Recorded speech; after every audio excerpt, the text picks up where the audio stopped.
You know that idea that the weekend is like the big opportunity to reset.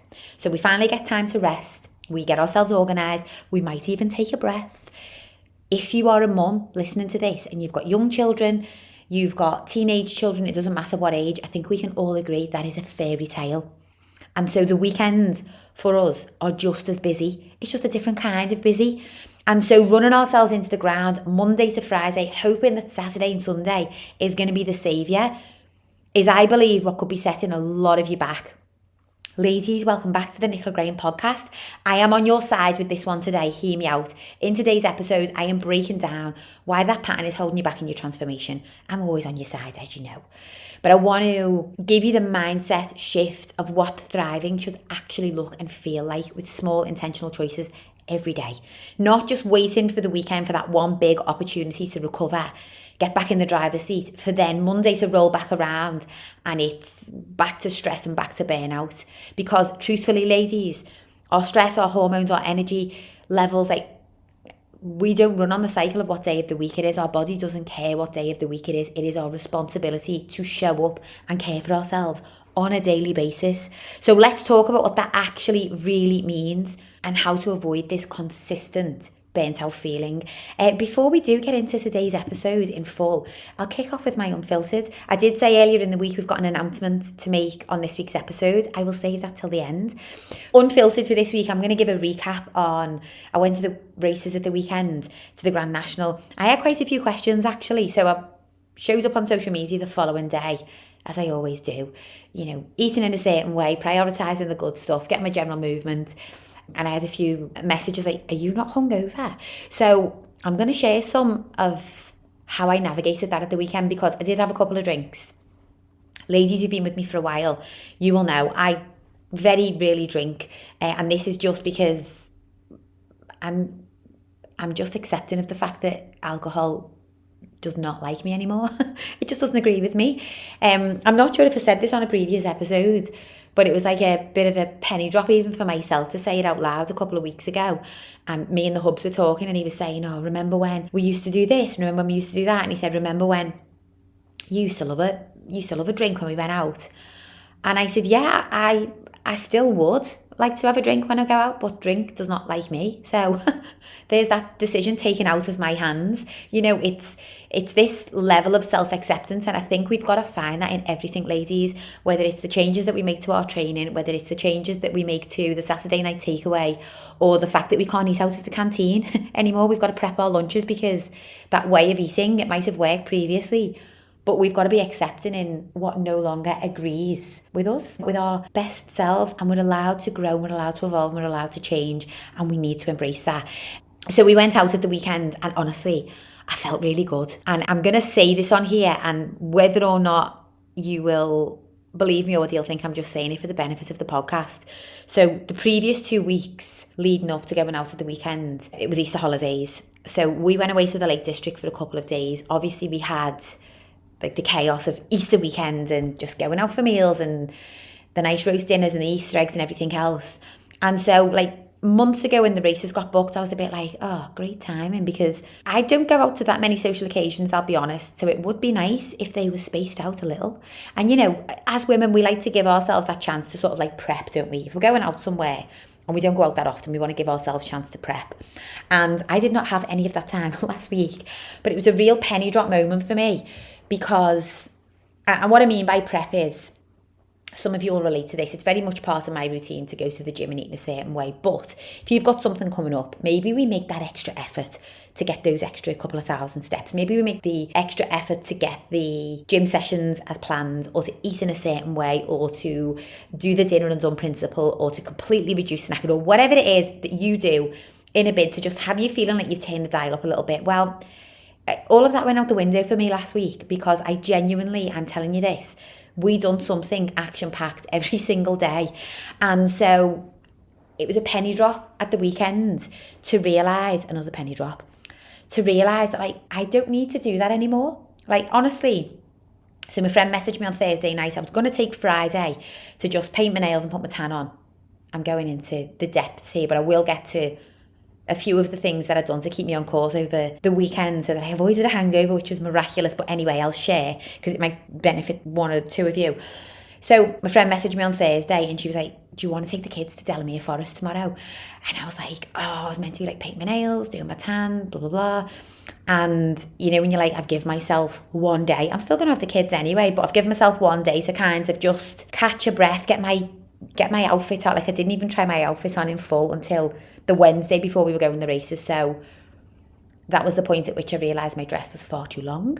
Thank goodness for Wonderweb. Same friend who I did end up going to Delamere Forest with on Friday was like, Nick, you just Wonderweb it. I was like, what on earth is Wonderweb? Why have I not heard of this in my 43 years of age? It was also my birthday last week. Anyway, hubby to the rescue, quickly voice note the hubby. I was like, what's Wonderweb? I think you can get it in Tesco. Can you? So he's obviously heard of it. So that worked a treat. But this is the reality, isn't it? This is the reality of trying to do anything remotely out of the routine, which largely just revolves around the kids and work for ourselves. Anyway, long story short, went to Delamere on Friday. Hubby advised against it. He said, don't put yourself under pressure of another big day out. I said, listen, I've got the kids with me anyway. We might as well go and have some fun with our friends. Like, the reality is, if I feel good in myself on Saturday, it won't matter what anything else looks like. It doesn't really matter too much about the hair, the makeup, the dress. I can't stress this enough, ladies. None of that really matters as much when you just feel good in yourself. So the only goal for me on Friday was make sure that I take any food with me for the day so that I'm not relying on the Delamere Forest cafe snacks, and to make sure that I got an early night and obviously, you know, put a bit of tan on, had a little bit of a glow up, painted my own nails because I'm so scared to go back to getting anything done on them now after anyone who follows me on socials will know I had that reaction to the biab where your nails lift away from the nail bed a little bit. Well, I say a little bit, it just looked terrible. Like when I actually got the shellac off, I wanted to radiate a picture of health, ladies, as I'm sure you can all imagine. And I just felt as though my hands and my nails were so unhealthy. And so the fear of that ever happening again, it was all a DIY job. But I went out on Saturday and I felt so good. And I think it was just that consistent effort through the week, despite the chaos, despite the birthday cake on Wednesday and, you know, the Easter treats and stuff earlier on in the week. The large majority of the time, eating on rinse and repeat, prioritising protein, getting enough fruit, vegetables, salads, like eating in a way where I was truly taking care of myself. And this is what I want to talk more about today. And this is not to prep ourselves for special occasions, but for life, which is the special occasion. So we got out on Saturday. I did get my hair done. If I get my hair done, even blown, it really does make me feel like I'm a bit more groomed and put together. Anyway, long story short, had a couple of drinks throughout the day. Glasses of Prosecco, actually. I couldn't really, because I don't drink, I couldn't decide what to drink. You know, like nothing really. Maybe a really nice glass of fizz is something that I enjoy, or maybe a really nice glass of red wine from time to time. That's it, and it's a real rarity. So I'm going to say I had about 4 drinks on Saturday, which is a lot for me. Midway through the day, I downed a litre of water, realised it was so good that I started on my 2nd litre of water. Honestly, you might laugh, but this is the key. So we sat around a table and drinks are flowing, and it was like pour your own drink. So obviously, like you never really sat without a drink, but we've got to be able to parent ourselves sometimes, ladies, and know when it's time to grab a water and just stay on top of the things that we know are going to keep us in the green zone. Anyway, long story short, I stopped drinking at like 5 o'clock, and I'm going to share this because that was much to the disapproval of a couple of the people in our group, the men, not the women, the girls. Like, everybody knows who I am. Like, I make no mistake about the fact that I don't want to drink a load. I don't want to eat a certain way. Like, I take care of myself, and I say this all of the time. Like, identify as that woman, and very quickly the people around you will also identify you as that woman. Anyway, a couple of the guys we were out with, and I'm never really in company with them around alcohol or whatever. And they were like, do you want to drink? Do you want to drink? And no, I'm okay, thank you. I'll just get a sparkling water. This was like into the evening now. And a big scene got made. Oh, Nick doesn't want to have a drink. And are you sure you don't want to drink, Nick? And it was almost like, you know, a really patronising voice. And like it got turned into a joke. But in my mind, I'm sitting there and I'm thinking, it's a good job I'm so headstrong, because I would actually get a drink now just to pacify you. So instead, me being my usual self, I said, why does it bother you so much that I'm not having a drink? I'm genuinely curious to understand why you're so bothered what I'm doing. Anyway, that was the end of that. As you can imagine, the guy I'm talking about quickly swallowed his tongue. Oh, no, I'm just making a joke. And I was like, no, I know that you're making a joke. I just find it wild that you're so invested in what I'm doing. Like, we were in a big gang, and you're like, why is it? My own husband doesn't care less. He's, he'll just go with whatever makes me happy. He couldn't care if I'm drinking, if I'm not drinking. It's not a big deal. And so, to any of you who are going to find yourself in that position, ladies, over the course of the next couple of weeks and months, and like we all do, like even now, for someone like myself who can go out and not drink, and I've done that for a very long time. I've bloody gone to Ibiza and barely drank. It's really important that we almost prep ourselves on how we're going to respond when no doubt people will try to put us under pressure. Anyway, that was off on a bit of a tangent. So I think that was what saved the day for me. I stopped drinking about 5 o'clock and I ate during the day, and then I drank lots of water when I got in. And I'm also going to reveal a little hack, which I can't believe I'm saying this. Some of you are going to be like, oh my gosh, I could never do that. So Saturday before we're going out, this is probably another thing that impacted me. We're getting ready to go out. We were getting picked up at 10:30 a.m, okay, which for me is very early to get like hair, makeup, like get everything done. Also Saturday we had to like get the kids sorted and out the door. So I was like, right, I'm not going out and not eating. And I just didn't feel like I wanted like a protein shake or anything. Sometimes they can just feel like they're swishing around your stomach a little bit. So I was like, I'm going to make some boiled eggs. I'll go up, I'll put a bit of makeup on, and then I'll come down, the eggs will be ready. No faff. So I made 4 eggs. And I intended to have 2 whole eggs and 2 egg whites, as I do. Extra egg whites to increase the protein. I thought, I know how I feel when I eat that way. I feel light on my feet, but I'm also not thinking about food. So anyway, long story short, I have 2 eggs before we go out, and I left the other 2. I come in on Saturday night and eat them 2 eggs. Now, I know some of you will be listening to this just like, Nick, I could not do that after the drink, come home and eat boiled eggs. But what else are you going to eat? Like a packet of crisps out of the cupboard, or some chocolate, or, we let ourselves off, don't we, when we've had a drink. We have like a little plate of maybe the foods that we consider to be, I don't want to say naughty, but like the more indulgent stuff, or we might just have like a crisp butty or whatever back in the day. Anyway, I have these 2 boiled eggs, and I did also make a little wrap, I've got to admit. Again, I'm giving you all of this because very simple things like this is like, because we're always trying to figure out, aren't we, what's right, what's wrong, how to avoid the hangover, how to manage our calories, how to, like, we want to be that woman that can go out and socialise and have a good time, but then wake up the next day with a spring in our step. And it's like, so yeah, I did have a little something to eat when I got in, but it was all above board. It was all good. It contained protein, would you believe? And I drank more water.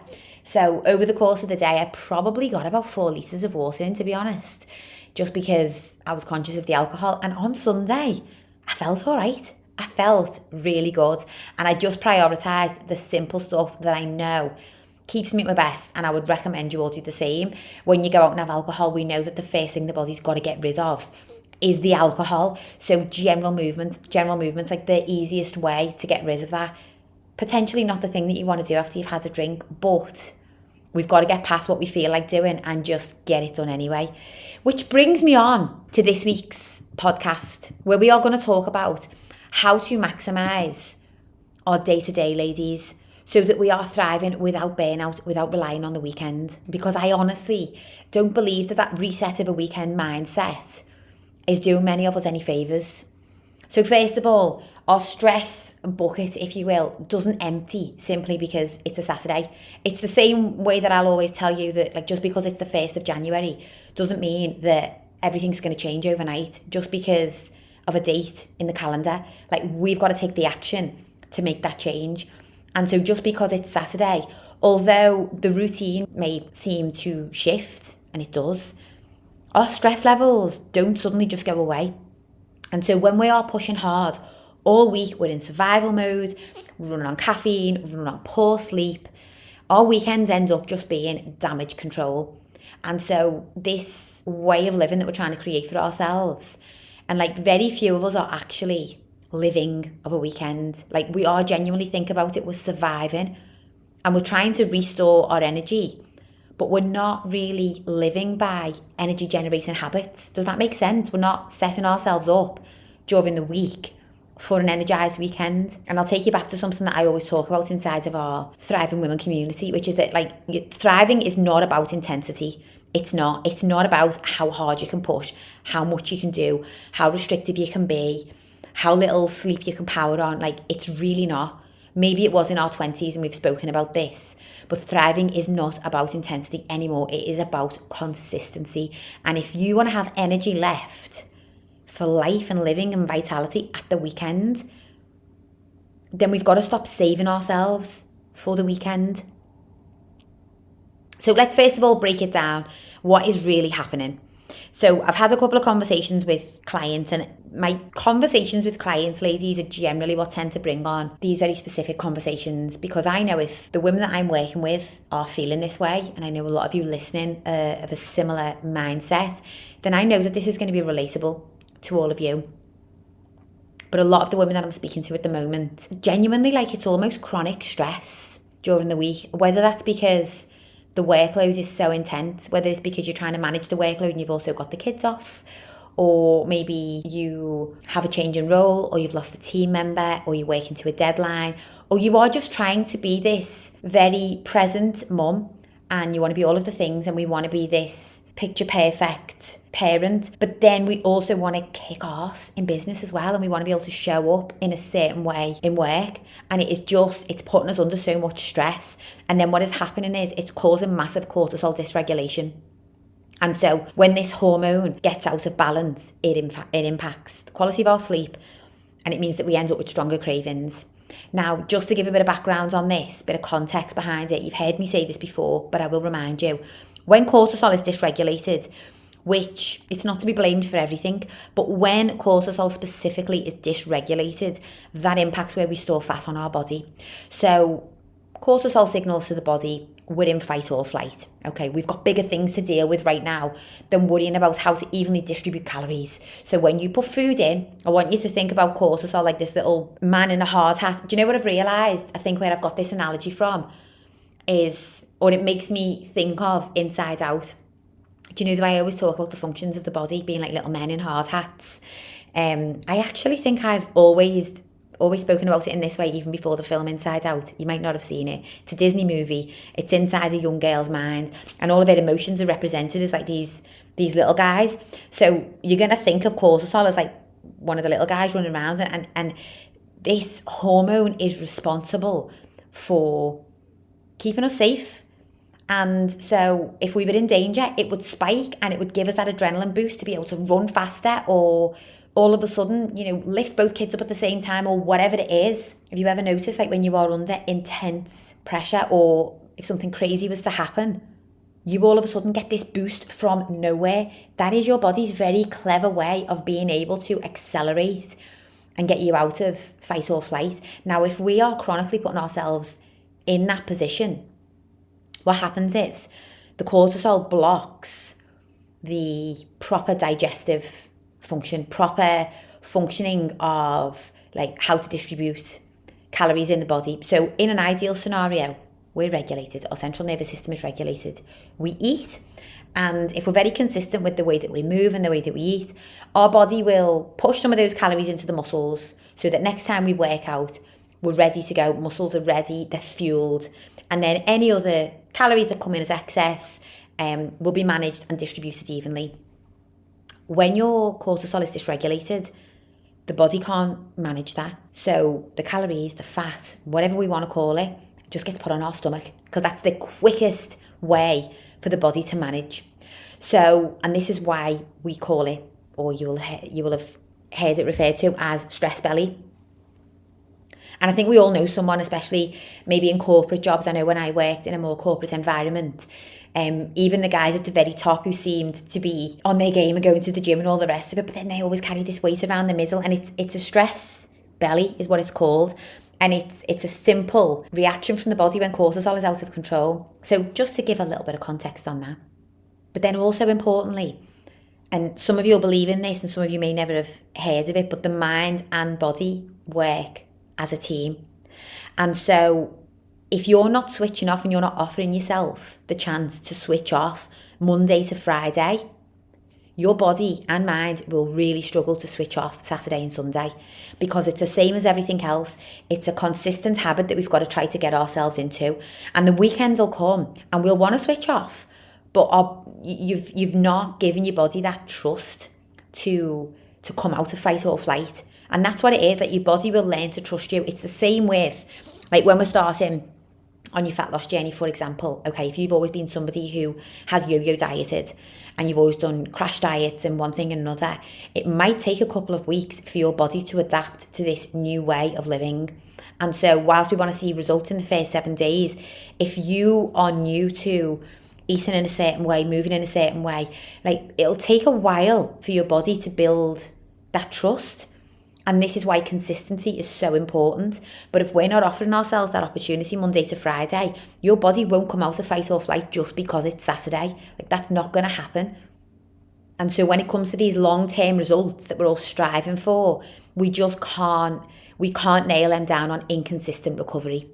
And so again, any of you listening to this thinking, I need more willpower, I need more discipline, I need to be more productive of a weekend, like, I just get really lazy. It's not that. It's you're just dysregulated.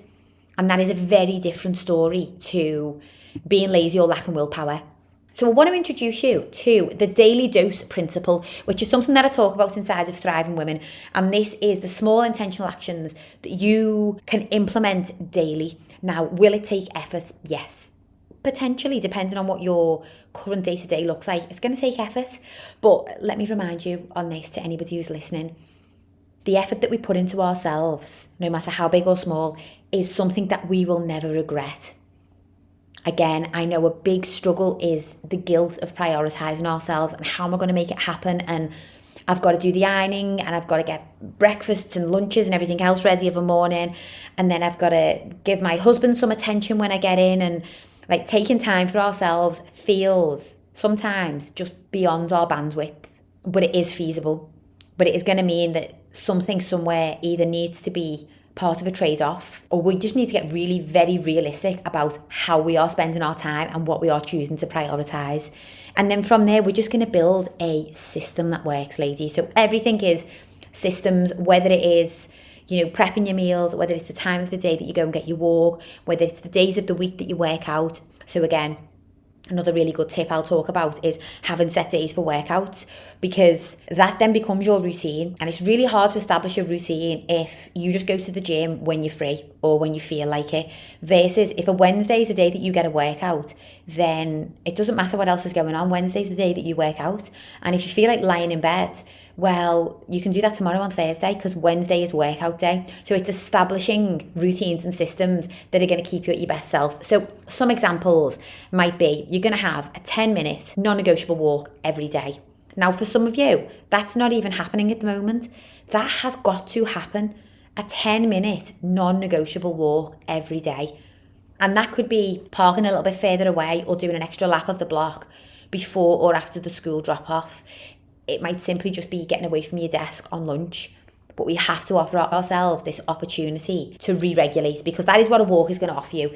Yes, it's going to help you burn calories. It's going to support your fat loss goal. But more importantly, and I want you to think of this from the perspective of health, it's going to offer you the opportunity midday to re-regulate. Another example, like prepping food on a Thursday night and not a Saturday morning. Very simple. Be willing to shift the structure of your week. So a lot of the time, we'll have a day that we go and get our food shop. We'll have a day that we might prep meals for the week ahead. And I'm not taking away that I know that your weekdays are maxed out and every moment is accounted for. But I would argue our weekends are pretty similar half of the time. And so we can't get our heads around, well, I've done my food shop, so there's no way that I can eat any differently or do anything any different now because I'm in it. It's Monday to Friday, and this is just how I roll Monday to Friday.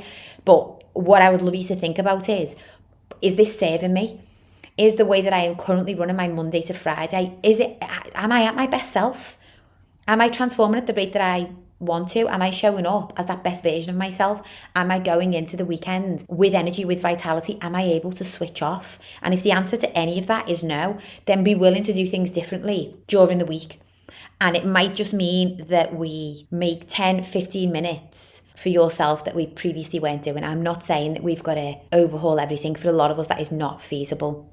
Another very simple example is just saying no to protect your own energy.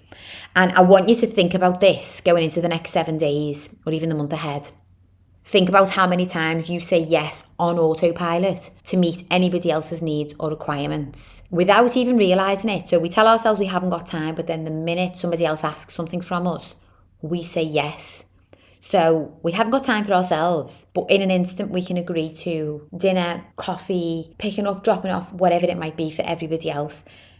I'm going to give you a mini goal here midway through the podcast, which is to start practicing saying no more. And we're almost going to treat this self-care, ladies, and I'm not talking about the bubble bath, I'm talking about real self-care, non-negotiable. Like a meeting in our diary. It's not a luxury. Like, we've got to lead ourselves. The way that we strive to lead our kids, and maybe in other areas of life, you are leading teams and you're directing people, and we've got to get in the driver's seat and do that for ourselves. And the self-care looks like making sure that your meals are prepped, making sure you have got space in your diary to work out, making sure you're offering yourself time to recover, making sure that you are getting out and getting that walk or drinking that water. Like, none of this is a luxury. And it's a tough one because I think culture and maybe even like the whole working from home environment, or even now we go into the office, but then there's still people maybe from the office that are working from home. So we're still very sort of like solitary in our own like role. It's created this culture where there is very little opportunity for wiggle room. So we've got to get in the driver's seat here. We've got to take ownership. Where am I spending my time? And what's got to go? What's got to be traded so that I can spend time, whether it's 10, 15 minutes a day or more, if we can get a workout in, to care for myself. And I've got to say this because if you're early on in your transformation, so I'm working with a couple of ladies at the moment, new to one-to-one coaching, and I've said this to all of them, it will feel really uncomfortable at first. It feels like you're going against the grain because it's not a current makeup of your habits, behaviours, routines. So it feels really uncomfortable. So like we convince ourselves, well, 7 days has passed and we might reflect on the past 7 days. Steps are a bit of a challenge this week because I was really busy and I managed to prep lunch 2 of the days, but then 3 of the days, I just didn't have the time. And then the weekend came and my hubby wanted to get a takeaway. So I tried to make the best options that I could. And before we know it, our whole week has been diluted down from what our original intention was because we prepped our food for 2 out of the 5 working days. We didn't get our steps every day. We let our hubby sabotage our better intuition at the weekend. And again, all of these things, it's going to feel uncomfortable at first to make that change. But if you truly want to transform, there is going to be sacrifice to be made, 100%. And it might be the sacrifice of the time that you spend watching Coronation Street because we want you to be food prepping instead, or maybe you've got to multitask and watch it whilst you are food prepping, or whatever it might look like for you. Or maybe you've got to compromise with the hubs and you go and get a meal deal from wherever, Marks and Spencer's, because guess what, although that's not the best option, it's better than the takeaway.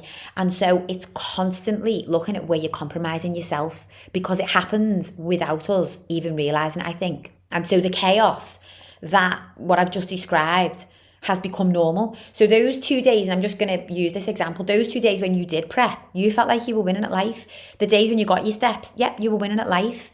And so because you'd done that, you could justify the takeaway, but you're diluting the effort that you're willing to put in to better care for yourself.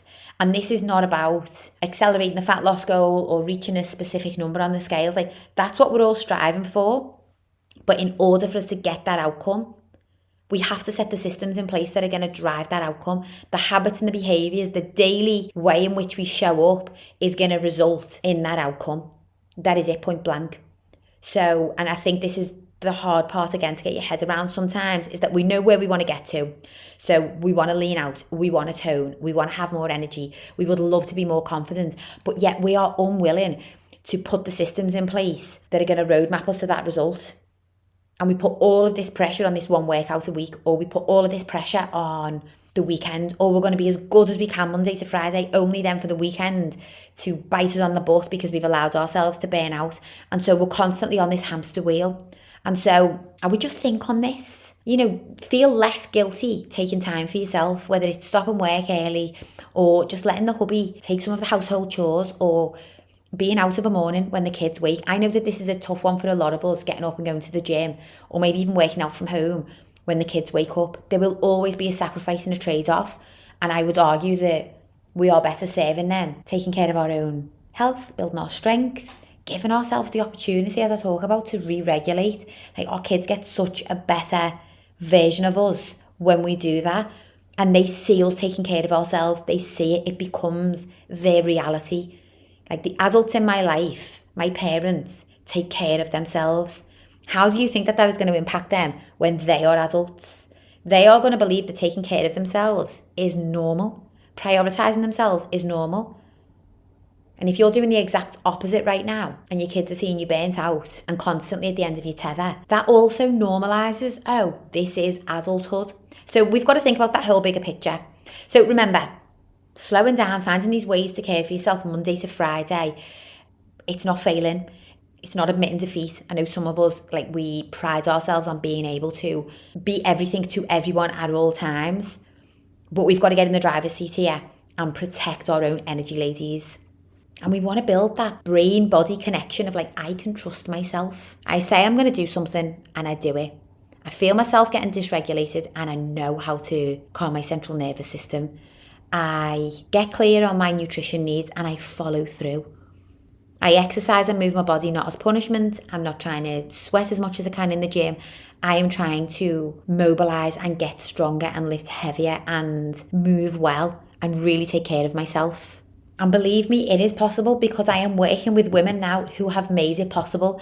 And so not just from my own personal experience, but I am talking about women who travel globally as part of their role at work, who lead huge teams, who are teaching in schools, who have children of their own, or it doesn't matter what the role is. It's all relevant. I see the struggles, I see the resistance, I see the peer pressure, I see the hubby's perspective and the mum guilt and all of the other things. And none of that's going to go away for us, none of it. So we've got to stop for a moment and allow ourselves to just get clear on what we want, where maybe we're not showing up for ourselves, and how can we just create some small little pockets in the day here. The 10-minute walk, another tip of mine, it's just no phone up the stairs. And this is such a simple one, but a great day, I believe a great day starts the night before. So if you're going to set yourself up for a great next day, you've got to prioritise that bedtime routine the night before. And for me, a long time ago, this just came down to I cannot have a screen up the stairs because I will scroll 100%, because of an evening, not just you all listening, myself included, we become lazy of a night. Our brain is so overexhausted from making decisions and being switched on all day that this muscle, this discipline, it's exhausted. So the discipline to not scroll, not go down a rabbit hole, we're just going to shop for the kids, but then before you know it, we're looking at somebody's highlight reel from their holidays or taking the advice from some bloody Herbalife consultant or whatever it is. Okay, we're in that rabbit hole because it's a habit that we've created. And so really simple one is just no screen after a certain hour as best that you can. And if you can get yourself into a routine of going up the stairs at a certain hour and you don't take your phone up the stairs, well then thereby that's the default. If you know that you want to be up the stairs by 9:30 every night, you don't have to go to sleep at that time. But if you're going to be up the stairs by 9:30 and you never take your phone up the stairs, then there you go. You've created that 9:30 boundary. No phone after 9:30. Simple acts like that create those pockets of self-care because it gives you a minute to yourself to think and to reset and to re-regulate. So if this has hit home today, ladies, first of all, I would love to set you the challenge of implementing one micro habit this week. And if you're really lost on where to begin, head to the Thriving Women community, look at the 10 non-negotiables that will be found in the resources, pick out a non-negotiable and actually follow through. And not for 1 day or 3 days, I want you to do it for 7 days. Because the first thing that we want to do is we want to build self-trust. So we want to get comfortable showing up for ourselves day in and day out. But this is your reminder. If we're going to be thriving women, remember what Thriving Women stands for. We're not here to simply survive and get through by our curtain tails or whatever the expression is. Like, we are here to thrive. We want to maximize. We want to feel good. We want to look good. We want to have bags of energy. We want to speak to ourselves in a way that we feel so proud, so confident, so self-assured. We want to be able to make the memories and do all of the things, and there's no reason why we shouldn't be able to do that, and this is thriving. But we do not binge our self-care at the weekends. We do not backload everything and at the weekend promise ourselves the glass of wine that's going to solve all of our problems. It is showing up for yourself day in and day out, even if that is just a 10-minute walk or a home-cooked meal, or just saying no to like one thing that's going to cost you too much energy. Like that colleague who demands that you go and sit in the canteen when you know that you want to go for the walk. Like, you've got to say no and continue to show up for yourself. And if you are ready to stop surviving during the week and actually start to thrive, this is exactly what we work on inside of the Time to Thrive group coaching program, ladies. It's about implementing simple structure, real life for real women, real results, real energy, real systems that will allow you to enjoy your day to day. I think I've missed highlighting that, is that we want to enjoy. We want to enjoy living. It's not to say that we're not going to find ourselves under moments of stress and pressure, but that shouldn't be our default mode. And so on that note, go and do one small thing for yourself today. Don't wait till Saturday or Sunday, or maybe you're listening to this Saturday or Sunday, so maybe this is an opportunity to think forward to your week ahead. But go and do one small thing for yourself today. And honestly, if you are going back to the office after listening to this, or you're driving home from the office now, or whatever you're doing, it might just be that when you've listened to this podcast, you put your phone aside for 15 minutes and you allow yourself some headspace. And that is it. You allow yourself time with your own thoughts to think. That is also self-care. Ladies, I would love to spend even more time with you, which is this week's announcement is that next week we are going to be kicking off our monthly Thriving Women coaching calls, webinars, Zoom meetups. I don't know what title to give it yet. But when the Thriving Women community was very first created, one of the things that I was very keen to do, which we haven't got off the mark with yet, is to open up a Zoom meeting, a webinar, something similar, once a month. We can do it as a coffee morning, we can do it as a peppermint tea in the evening, whatever we want to do. And we're just going to jump online. Like, it's not always easy for us to meet up in person. And this is whether you're part of the coaching community or whether you're just part of Thriving Women. And I am happy to lead those coaching calls. And each month we will cover a new topic that will be relevant to the season, to the struggles, or to the part of the journey that you're on. So our first one is going to kick off next week. You'll find all of the details in the Thriving Women community. Yes, you may be inundated and bombarded at the moment on social media, depending on who you follow and tune into, with download this and check this out and sign up for my free this. And honestly, this is real women, real conversations, real talk about the stuff that matters, about the stuff that you can implement. Like, if you're struggling currently with dropping body fat, or you're struggling with low self-confidence, or you're struggling in exercise, or you really struggle with your mindset, or you struggle managing your stress, or any of those pillars of the ecosystem, let's talk about it. Because you know that one opportunity every now and then that you get to go for a coffee with your friend and you just leave feeling so good because you actually got to have a real conversation about what's going on in your mind.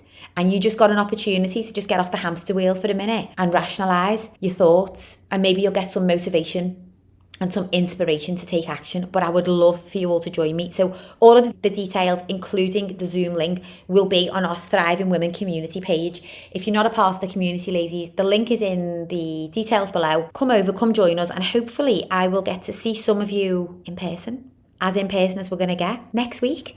Thank you for listening, and I will catch you all on the next episode of the Nicola Graham Podcast.